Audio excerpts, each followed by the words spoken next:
Bem-vindos a mais um Giro Sindical. O Giro Sindical é uma parceria entre o DIEESE e o SINDIC-CT. DIEESE é o Departamento Intersindical de Estatística e Estudos Socioeconômicos e SINDIC-CT é o Sindicato Nacional dos Servidores Públicos Federais da área de Ciência e Tecnologia no setor aeroespacial. Eu sou a economista Renata Belzunces e apresento este programa para vocês. A mudança climática é um consenso entre pesquisadores e cientistas do tema. Este giro sindical recebe para comentar as mudanças climáticas no mundo do trabalho o secretário nacional do Meio Ambiente da Central Única dos Trabalhadores, o Daniel Gaio. Daniel, prazer por estar aqui conosco comentando esse tão necessário tema. Prazer e satisfação minha, Ana. Muitas vezes o problema ambiental, ele parece um problema lá longe. E a pergunta, para saber se ele já chegou aqui pertinho da gente, você que tem acompanhado muito o tema, as mudanças climáticas já adentraram o mundo do trabalho?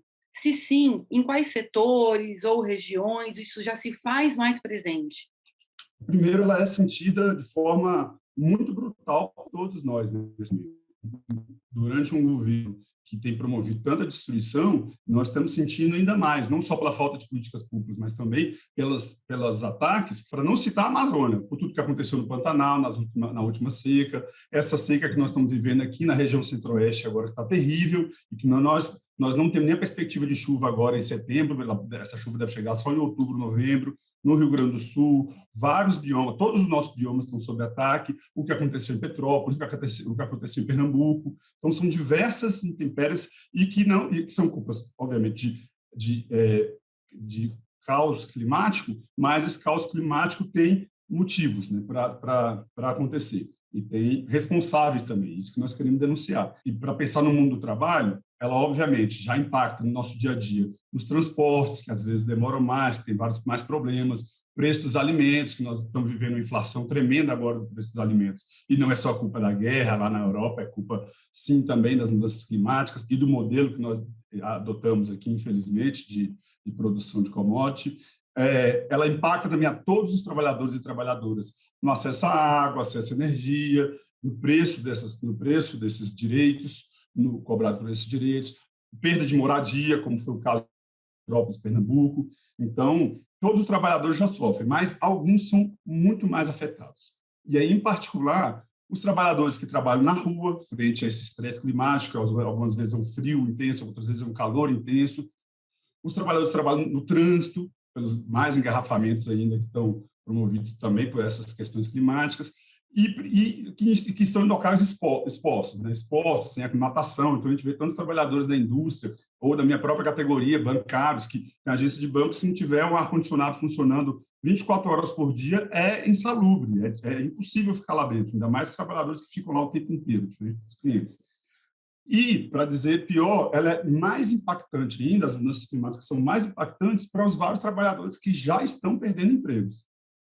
Porque, por várias medidas que as empresas e os governos já têm que estar fazendo agora, de adaptação e mitigação, muitos, no setor de energia, principalmente, em particular no setor fóssil, os trabalhadores da mineração, do carvão, ou do óleo e gás, do transporte rodoviário, já estão sofrendo perda de empregos. Quando muda, e aí isso é importante que haja uma mudança, uma melhoria no transporte rodoviário, com mais metrô, outros tipos de modalidade de transporte menos impactantes do que o rodoviário, por exemplo. Vários trabalhadores rodoviários perdem seu emprego. Como é que a gente aponta uma saída para esses trabalhadores? Na indústria também, com todo o processo de alteração no processo produtivo. Então, tem sim trabalhadores mais afetados do que outros, mas certamente todos são afetados. Mais ainda, são afetados os pobres, as mulheres e o povo negro. Como os sindicatos, nas suas andanças, têm lidado com a questão? Como você tem visto o adentramento desta pauta, desta agenda no mundo sindical? Isso no mercado formal de trabalho. E para o mercado informal, como a gente pode proteger esses trabalhadores que sequer podem contar com um sindicato? Então, nós, na Central Única dos Trabalhadores, desde muito tempo, lá desde o Chico Mendes, mas em particular desde o último Comput, temos colocado esse tema à frente das políticas. A nossa última conferência de formação, inclusive, tinha 3 eixos. A transição justa foi um dos 3 eixos. Então, está central na política e na elaboração nossa. Nós temos elaborado, discutindo muito isso com os ramos, pelo impacto que já tem, pelo impacto que terá na nossa vida como um todo, mas nas condições de trabalho. Então, os sindicatos hoje já começam a incorporar de forma mais central e organizada esse tema das discussões ambientais e dos impactos da mudança climática, também para discutir condições do local de trabalho, que é saúde, segurança, os equipamentos de proteção individual, alimentação saudável, mas também para discutir questões mais globais, geração de emprego, alteração dos processos produtivos e no modo de trabalhar, no modo efetivo de trabalhar no local da fábrica, ou nos bancos, ou nos escritórios, com todo esse debate sobre home office, esse tema vem à tona também. Então, isso para nós é muito importante. Para os impactados, os sindicatos já têm colocado algumas questões importantes. Nós temos exemplos mundo afora, e esses exemplos nós estamos trazendo eles para cá também. Então, tem muitos trabalhadores e trabalhadoras que estão perdendo emprego nesse processo. Nós queremos e exigimos que as empresas e também os governos tenham políticas para atender a esses trabalhadores impactados, que os trabalhadores impactados em determinados setores possam ser qualificados, possam receber qualificação profissional para ir para os outros setores, para esses outros empregos, esses chamados empregos verdes, que é um termo que a gente tem, inclusive, um nariz meio torcido pela forma como ele vem sendo aplicado. Onde não é possível incorporar, onde não é, a qualificação não é tão fácil, ou são trabalhadores que já estão há muito tempo naquelas empresas e vão perder seus empregos, nós temos que exigir proteção social para eles. E aí, exemplos disso já tem mundo afora. O Brasil é porque ficou parado nos últimos 6 anos, desde o golpe, ficou parado nessas discussões, mas nós temos que retomar urgentemente. Então, tem que ter proteção social que garanta, inclusive, a aposentadoria antecipada, se não é possível uma requalificação, como aconteceu nos trabalhadores da mineração do carvão lá na Alemanha. Você me perguntou também para os trabalhadores informais. A CUT não é uma central de sindicatos, a CUT é uma central de trabalhadores. E, portanto, nós temos que ter cada vez mais a capacidade de organizar o todo da classe trabalhadora. E os nossos sindicatos têm, e, na minha opinião, se dedicam muito a isso também, de ter um olhar responsável para toda a classe trabalhadora, para além da sua categoria, ver também aqueles outros trabalhadores que estão sem representação sindical por conta desse modelo intensificado pela reforma trabalhista e pelas novas tecnologias. Então, a CUT, por exemplo, tem lançado pontos de apoio para os motoristas e para os entregadores. Então, o ponto de apoio, inclusive, responde a uma demanda climática. Os trabalhadores que passam o dia inteiro na rua, nessa correria, sob sol, debaixo de chuva, sequer tem lugar para parar, para fazer um xixi, para poder tomar uma água, os sindicatos têm se organizado para oferecer, não só os sindicatos, mas outros espaços também, como pontos de apoio para esses trabalhadores poderem também ter um mínimo de dignidade no seu local de trabalho, que, em geral, é na rua. Mas, mais do que isso, é organizar e avançar na organização sindical. Portanto, é uma luta nossa, primeiro, combater o grau de informalidade que tem no país hoje, e nós estamos vendo esse governo fazer essa propaganda, essa conversa fiada de que está gerando empregos. O que ele está fazendo é reduzir os empregos de qualidade e ampliar a precarização, gerando um monte de emprego precário. Então, isso para nós tem que ser respondido também com organização sindical. Então, é importante organizar os sindicatos, organizar sindicato de todos esses trabalhadores, e esse sindicato não precisa ter, do nosso ponto de vista, não precisa ter chancela do Ministério do Trabalho para funcionar. O sindicato é onde os trabalhadores e trabalhadoras estejam e queiram se organizar. O Giro Sindical vai para um intervalinho e volta já.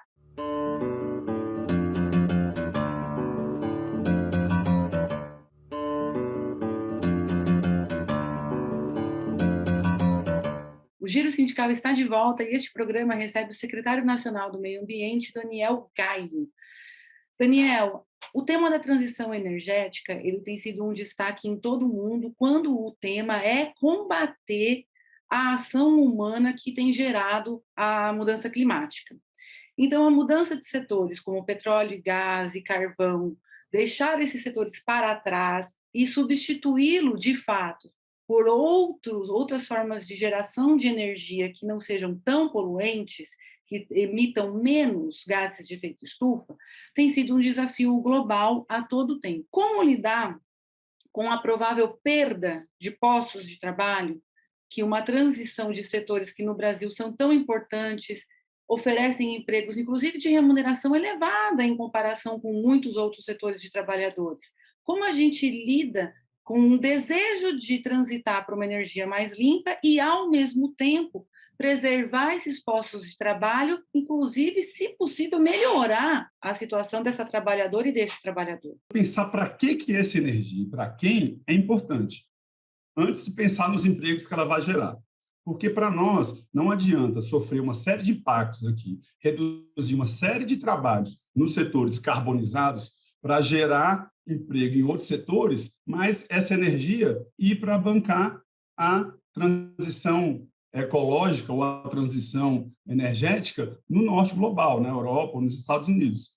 E isso, com a guerra, essa ameaça se intensifica. Então, o que nós estamos vendo nesse setor, e ao pensar esse processo de descarbonização no mundo, nós estamos vendo um risco muito grande de um novo processo colonial. Então, esse neocolonialismo, ele não nos interessa. Nós não estamos combatendo aqui as necessárias alterações e mudanças no processo produtivo, tanto de energia como de mercadorias. Mas o que está se desenhando nas negociações globais, envolvendo o sistema financeiro e o processo produtivo, é que nós, do Sul, vamos continuar produzindo mercadorias e commodities, nesse caso, energia, ou hidrogênio verde, ou outras mercadorias que com muita demanda de água e de energia, para que a Europa, para que os Estados Unidos possam se gabar de que reduziram, de que eletrificaram sua frota, de que melhoraram o transporte. Então, isso para nós não é o central. Nós temos que discutir o que nós queremos fazer nesse processo de transição. A transição é importante, mas ela tem que olhar para quem é impactado, principalmente esses trabalhadores que a gente discutia no primeiro bloco, que podem perder seu emprego, mas também identificar quais são os empregos que estão sendo gerados nesses novos setores. Então, para nós, mais importante do que, e os governos têm que se atentar para isso, mais importante do que negociar com as indústrias, com as empresas, quais são os investimentos, quais são as isenções que podem ser dadas para esses investimentos, é qual a qualidade desses investimentos. Se esses investimentos vão ter geração de emprego em toda a cadeia produtiva aqui, ou vão só ser produtor de hidrogênio ou de qualquer outra coisa para serem enviados para fora. Então, nós queremos que esse processo traga ganhos para o Brasil, ou para a América Latina, ou para o Sul global, para aumentar e melhorar a escala no processo produtivo e que a gente possa também, mesmo que utilize isso como produtos, né, como mercadorias, mas que a gente receba os louros dessa produção. A gente receba também investimentos na indústria de metais pesados, na indústria metalúrgica, na indústria de produção de navios, na indústria de tecnologia de ponta, dos chips, dos microchips, da própria produção intelectual, e aí os investimentos nas universidades. O famoso tweet do Elon Musk, dizendo que daria um golpe onde fosse necessário, referindo-se à Bolívia, ao golpe tomado pelo Evo Morales e o Elon Musk de olho no lítio. Só para um exemplo que dialoga demais com isso que você trouxe, né? E, Daniel, você, nessa sua resposta, você tocou em elementos que são elementos mais profundos, que são elementos de modelo de sociedade. Nessa discussão de modelo, você acha que é possível avançar e em que seria necessário avançar para que realmente a gente fizesse uma transição ecológica? Ela não é só possível, ela é necessária e urgente. E dessa alteração, do meu ponto de vista, depende a perpetuação da espécie. Mas o que está se desenhando, e essa é a nossa crítica, o que está se desenhando são falsas soluções. O que está saindo das conferências do clima, o que estão saindo das negociações, e o que estão saindo, inclusive, desses vários Green New Deals que vários países têm feito, muitas vezes são falsas soluções. Por quê? Porque elas não mudam o processo produtivo. Não muda o processo de consumo, o modelo de consumo, e é uma sociedade que continua demandando cada vez mais mercadoria, cada vez mais energia. Então, se nós não discutirmos a escala e o modelo produtivo, mesmo essas chamadas energias verdes, elas vão se transformar em carbono mais, porque elas vão ampliar muito a demanda por terra, por minério, por água. E nós sabemos que quando amplia a demanda por terra, o que está acontecendo? Desmatamento na Amazônia, e não só na Amazônia. Quando amplia a demanda por minério, e essa transição energética vai demandar muito minério, amplia também desmatamento, amplia a contaminação. Tudo isso, a produção de hidrogênio verde ou de várias outras dessas desses recursos energéticos, como, por exemplo, as hidrelétricas, demandam muita água, e a gente vê cada vez mais uma população que vai sofrer com a falta d'água. Então, essas saídas que vão gerar energias descarbonizadas, elas, dependendo da forma e da escala, elas podem, na verdade, continuar gerando carbono e continuar gerando aumento da crise climática. Então, para nós, é muito importante discutir a forma o modelo, não só a forma de produção. Ou seja, não é produzir energia, tira o carbono e o petróleo e leva para a eólica e solar. Tira a indústria metalúrgica dos caminhões e dos ônibus e leva tudo eletrificado ou mais metrô. Se nós não discutirmos o modelo de produção e modelo de consumo também, nós não vamos estar respondendo realmente ao problema e vamos estar criando falsas soluções. E aí, considerando as desigualdades históricas do Sul e do Norte, e dentre os países, nós vamos beneficiar muito mais aos que estão no Norte, e essa disputa vai continuar, vai se acelerar numa forma de ampliação das desigualdades. Para poder consumir da forma como o europeu ou da forma como o estadunidense consome energia, carro, outros equipamentos tecnológicos, se houver uma distribuição dessas utilizações, dessas possibilidades, o mundo é insustentável. Ficou muito claro quando você fala da interligação, de fazer uma mudança com a criação de um outro problema. Então, essa necessária integração das soluções, ela é algo que parece muito óbvio, ela é objetiva, e a sua resposta reafirma isso. Então, seria o Estado, a seu ver, que deveria planejar essa modificação, essa mudança e pensar esse modelo? Olha, eu acho que, infelizmente, o Estado da forma como nós conhecemos, e o Estado da forma como foi construído, inclusive nos marcos da governança global, ONU, OIT, e todos esses espaços de governança, são extremamente insuficientes. Primeiro, é um Estado que, em geral, não inclui o povo, não inclui a população, e esse Estado, em geral, é comandado e coordenado a interesses ou coordenado diretamente pelas empresas, pelas grandes corporações globais.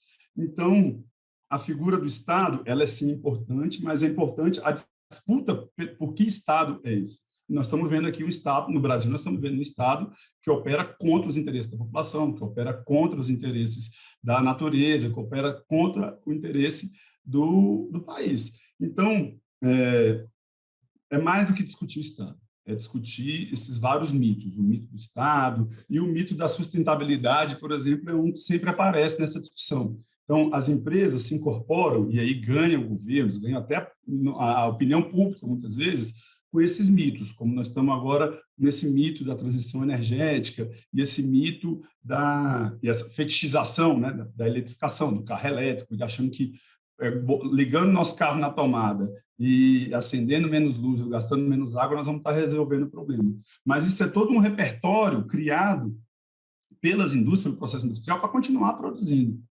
E esse processo, por exemplo, o mito da sustentabilidade, ele é muito claro lá, e aí desde o começo lá do século XX, quando se criou esse tema no meio ambiente, e um meio ambiente coisificado, isso começa a aparecer, assim, tratar a natureza como recursos naturais, e vem desse período, já quer dizer muito. Quer dizer que o ser humano é um ser que utiliza, que pega aquele recurso que está ali disponível e utiliza da forma como ele acha necessário, possível. Essa perspectiva, independente de qual Estado, de qual empresa esteja gerando esse processo, ela é utilizada. Então, nós temos que romper com isso. Continue conosco, o Giro Sindical volta já.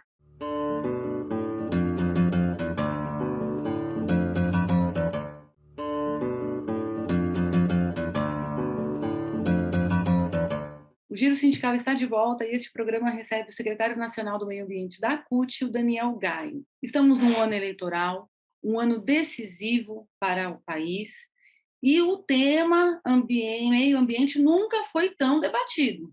Nas eleições anteriores, qualquer um de nós aqui podemos nos lembrar que mal se falava desse assunto.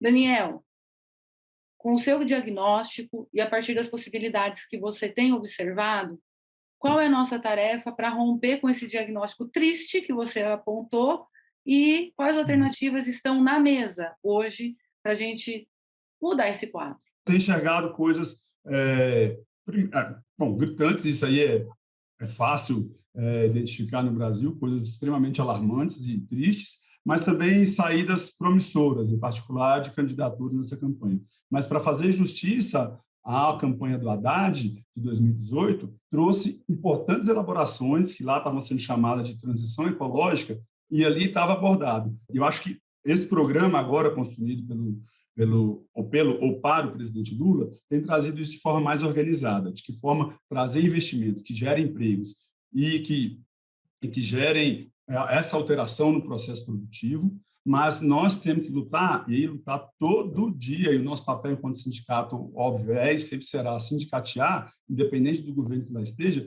nós temos que lutar para que esses empregos sejam de qualidade e também, na minha opinião, sempre do porquê nós estamos produzindo isso. Né? Acho que cada vez mais nós temos que ser e ter identidade de trabalhadores, mas com essa identidade de trabalhadores, ver como ela supera também a essa ideia que temos que inexoravelmente, trabalhador tem que produzir mercadorias.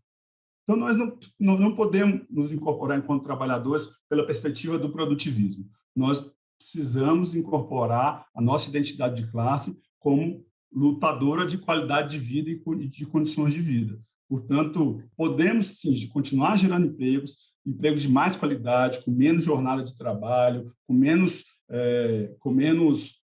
conflitos e acidentes no local de trabalho, que até pode produzir menos mercadorias, mas pode produzir mais serviços públicos. Então, se nós tivermos mais investimento na educação, mais investimentos na saúde, mais investimentos na cultura, mais investimentos na proteção ambiental, nós vamos gerar muito emprego, para dizer só de 4 áreas, nós vamos gerar muito emprego, empregos de qualidade, empregos que vão melhorar a qualidade de vida da população brasileira e que podem também servir de pauta exportadora para o Itamaraty, mas empregos que não necessariamente demandem uma quantidade imensa e impactante de minério, de água, de energia.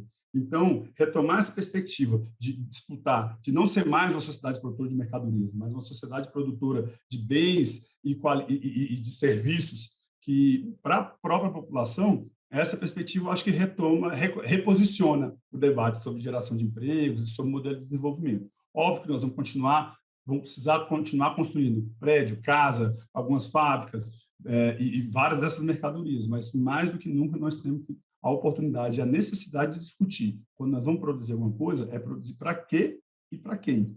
E aí, nessa perspectiva, acho que nós, enquanto trabalhadores, vamos fortalecer ainda mais a nossa identidade de classe para fazer essa disputa. Muitas vezes o tema do meio ambiente é tratado como um inimigo do emprego, um inimigo da renda e um inimigo do bem-estar das pessoas, sobretudo das pessoas mais pobres. O governo Bolsonaro fez isso o tempo todo. Essa sua fala, ela depreende o seguinte: não há contradição entre proteger o meio ambiente e gerar emprego, como disse o Bolsonaro. Não há contradição nenhuma. E isso é fácil de demonstrar, e nós temos que demonstrar e deixar muito claro isso, que proteger o meio ambiente significa, sim, gerar empregos de qualidade, por essas questões que eu estava apresentando, mas a solução a curto e médio prazo, ela também tem que envolver uma questão que é fundamental para defender populações que estão à margem da sociedade ou que estão demandando de forma urgente renda ou condições de produzir. O que tem que ter no país é política pública, é política de proteção social. Então, nós temos que ter, e aí essa balela desse auxílio emergencial que tem prazo de validade, né? Até parece que o povo não vai continuar precisando comer no ano que vem. Né?